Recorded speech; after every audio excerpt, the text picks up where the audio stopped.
Hi, my name is Daniela Manrique, and I'm a student at the International Culinary School of the Art Institute of Fort Lauderdale. Today, I'm going to be making for you a very special dish called chicken morengo.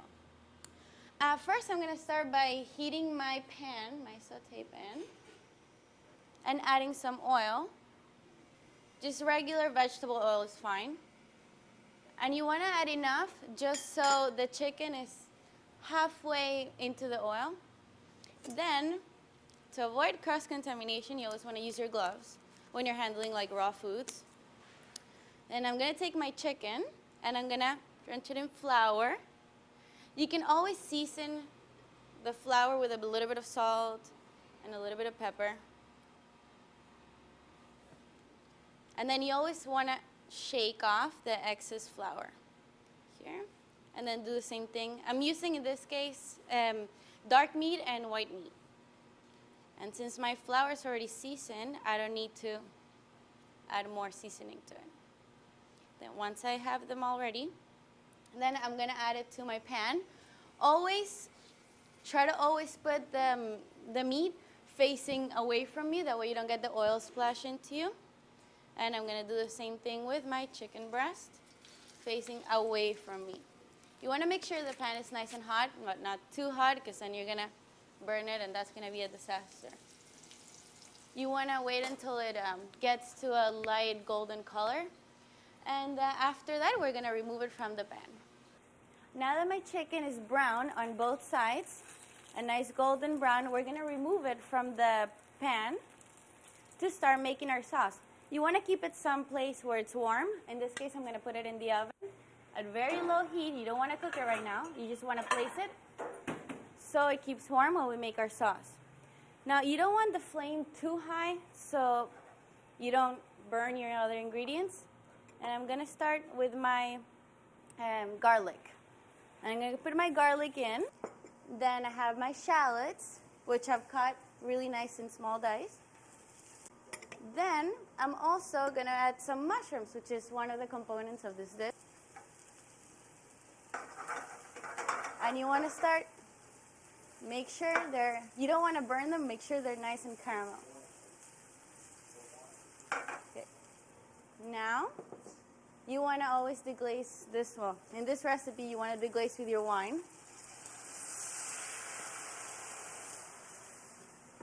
And you want to make sure that you want to leave it cooking for a little bit, because you want to make sure that all the alcohol from the wine has been evaporated. That way we're just left with the flavor.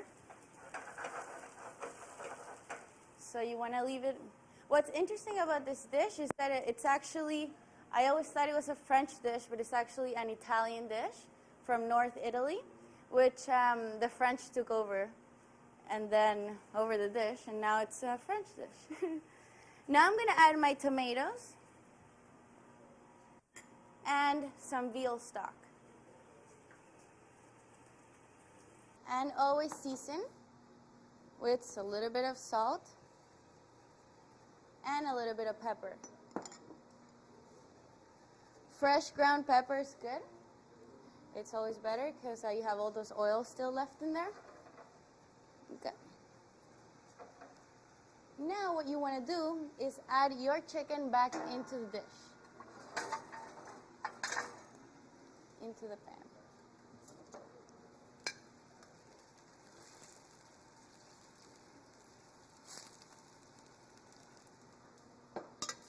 And once they're nice, submerged in there in the liquid, you're going to put it in the oven. Now that my chicken is cooking, I'm going to start showing you guys how to do the garnish for this dish. First, we're going to start with an egg. It's going to be a fried egg. So I always like to crack my eggs in a bowl before I ever do anything with them, because we never know if it's good, if it's bad, how it is. So here I have my cracked egg. I'm going to turn on my burner over here.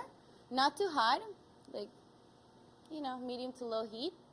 And then I actually have here a ring mold. And I'm going to put my egg into the ring mold. That way it stays nice and round. Okay. Now, okay, so I just put the egg into my pan to fry. And now I'm going to start with my shrimp. I have water boiling over here. You always want to season it first with a little bit of salt. That way that gets into the shrimp. And now I'm going to add my shrimp. Shrimp usually takes like 1 to 2 minutes to cook, not more than that, because then it's going to be rubbery.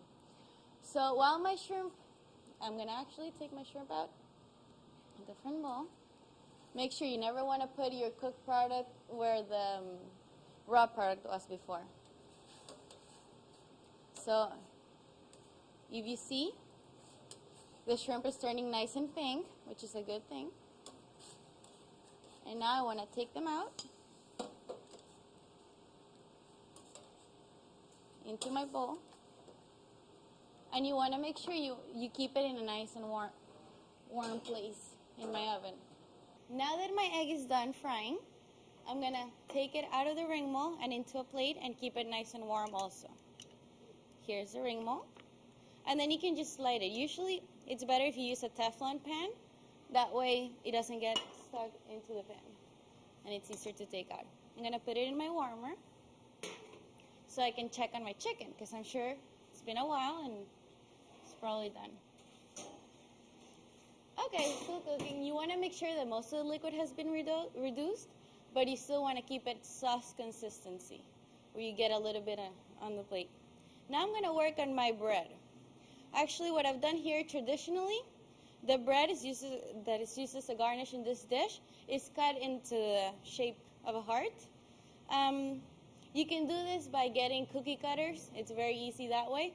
Or if you don't have cookie cutters, you can take your knife, a little paring knife, a small one, and actually carve out the shape of the heart. Then you take your bread. You want to take a pan and put a little bit of melted butter in it. Heat it up. And you actually want to just lightly toast it on both sides. I take mine. So while my bread is toasting, now I want to check on my chicken, because I'm pretty sure it's starting to. And if you're not sure when the chicken is done or not, you always want to have a thermometer and check that the temperature is the right temperature for the chicken, which is 155. Now I'm going to put it in my cutting board, both pieces. And return the pan here. And now I'm going to slice the chicken breast so it's easier for you to eat when you're serving it, and also for presentation. So you want to make sure you have a slicer, or any knife is really fine. And you always want to slice on an angle. You don't want to slice straight down. And here we go.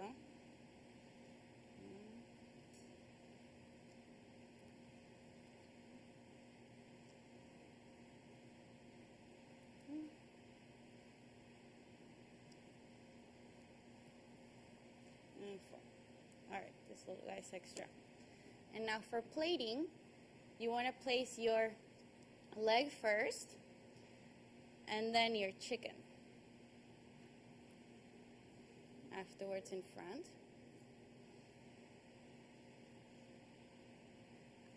And then don't forget you have all your garnishes and your sauce.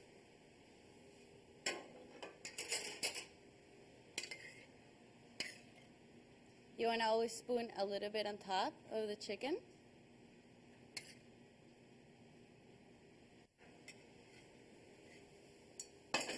And then all the other components. Here was my fried egg, which goes right on top.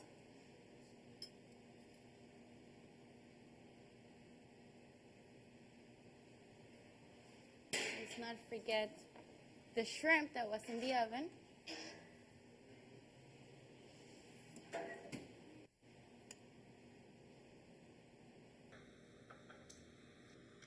You can put 2 to 3 shrimps, it's okay. And after that, of course, how could we forget our bread. Now to give it some color, some green, I'm going to sprinkle a little bit of parsley on top. And here you got it. This is chicken moringa.